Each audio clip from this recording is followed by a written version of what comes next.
Hi folks, this video is about truth tables and the conditionals. This is how we specify the semantics for our new logical system prop. Firstly, consider these truth functions that we have on the slide. These are definitional. We are stipulating that the truth function for the arrow is just tftt, and the truth function for the biconditional is tfft. And it's the assertion of the logical system that this actually captures in some sense how if-then works, how conditionality works. For example, think of the biconditional.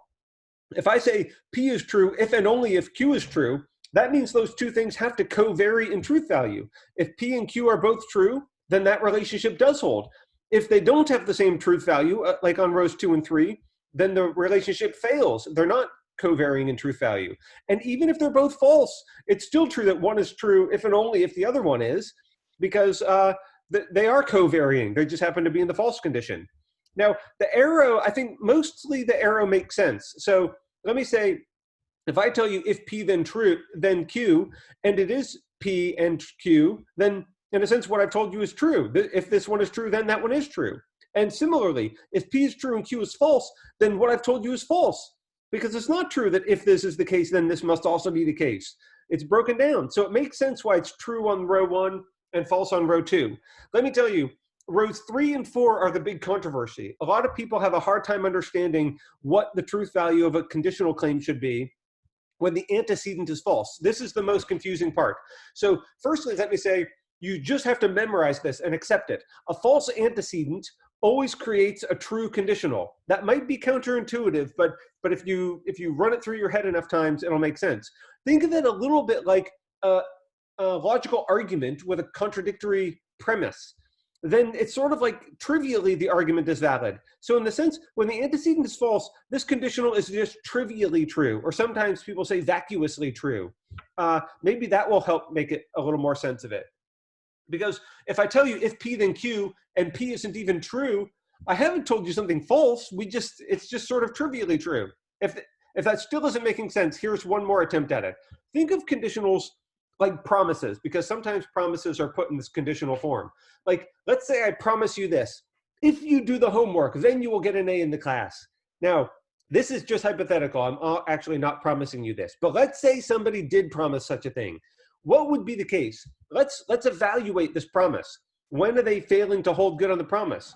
Well, if you do the homework and then you get an A, the promise held good. So this should be true. The promise is true. And if you do the homework and you don't get an A, clearly I broke my promise. So this makes this falsity on row 2 makes total sense. Now, what if I promise you that and then you don't even do the homework? That's what happens in this row down here in this row. I didn't break my promise. After all, you didn't hold up your end of the bargain. It's not my fault. So regardless of what happens, what your grade is, I can't possibly break my promise if you didn't even fulfill the antecedent. That's one way to try to think about why arrow claims with a false antecedent just happen to be trivially true. Of course, you might be wondering about this case. What if you don't do the homework and you still get an A? Man, that would be an easy class. Well, that still should not be false. After all, I didn't say you'll get an A if and only if you do the homework. All I'm saying is doing the homework is sufficient for getting an A. That's not saying that's the only route. Maybe imagine some really easy class where there's 2 ways to get an A. You can either do the homework or you can take the final exam. You don't even have to do both of them. So maybe this person took the final exam. So there's no motivation for thinking this should be an F in that scenario either. Don't make the mistake of thinking that conditionals go in the opposite direction. It's a really important thing to avoid. It's a characteristic error, and it's behind a lot of invalid reasoning. Okay, if you understand, so that was all explanation trying to help you understand why we're stipulating these truth functions in red the way that we are. Now you need to use those things. Here's a new sentence. You need to use those definitions that we gave you to compute the truth functions of this thing. So pause your videos now and see if you can work this out. All right, now we're going to talk about the answer. Well, of course, what we need to do is pull out the atomics and build some reference columns. And I reproduce the value of P here just because as we start out doing these arrows, it's helpful to see them both side by side. And of course, I inverted the value of Q for this column. So these are the 2 inputs for that arrow. And this is what I got for the arrow. If P is true and Q is false, or not Q is false, If the antecedent is true and the consequent is false, that's the only way to make a false arrow claim. If they're both inputs are true, it's true, and if the antecedent is false, it's false. So the easiest way to remember the truth function for arrow is there's only one way to make it false. You have to make the antecedent true and the consequent false. Just like there's only one way to prove an argument is invalid. You have to make the premises true and the conclusion false. So there's sort of a relationship between arrow and validity. They're not the same thing. Don't conflate them in your head, but nonetheless, they are related in certain ways. Okay, after that was just computing the arrow. Of course, we're not done. The main connective is this negation out here. So here's my final answer. I just inverted those values. Now look, hopefully you recognize this truth function. That's just your friend conjunction. So the arrow is not allowing us to express something new that we couldn't have expressed before. What we have here is we have a whole new host of equivalences now that we have more connectives in our language prop. So that is indeed a logical equivalence. Remember how you prove these equivalences. You just show in a joint truth table that they have the exact same truth function. All right, let's practice one more. So pause your videos now and work this one out.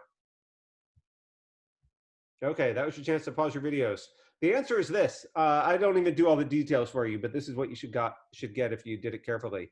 Now, have you seen that truth function before? That's my question for you.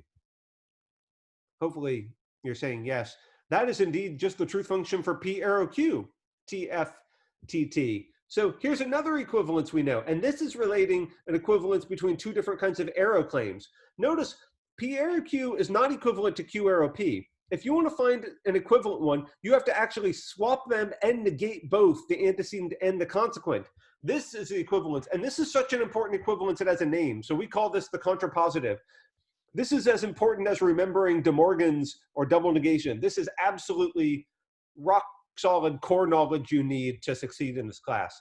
Now, I've tried to prep you for this, so I've sowed the seeds for this moment of light bulb aha enlightenment.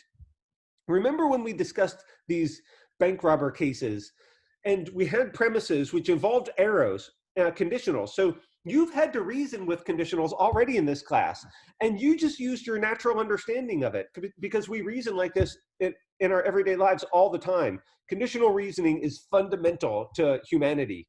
So understanding how they work logically is really important.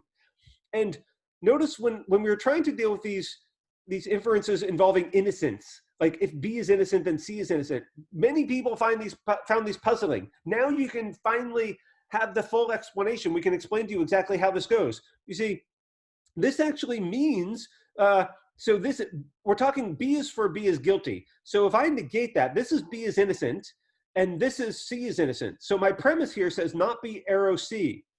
And what was always confusing is folks wondered, why does this mean that if C is guilty, B has to be guilty? And now you can understand it. It's just the contrapositive. Because I imagine I tell you if B is innocent, then C is innocent. Well, what if C is guilty? What if C is the case? Well, then of course B has to be guilty, because if B were innocent, C would have to be innocent. That's impossible. So in a sense, I'm giving you a little reductio proof about why the contrapositive really does hold. But now you can maybe make explicit to yourself why this relationship between innocence and guilt can allow you to flip the order of those as long as you negate both sides. Okay, so in this video, what we were talking about was the truth functions for the conditionals, and that is how we specify the semantics for our new logical system prop. Okay, thanks.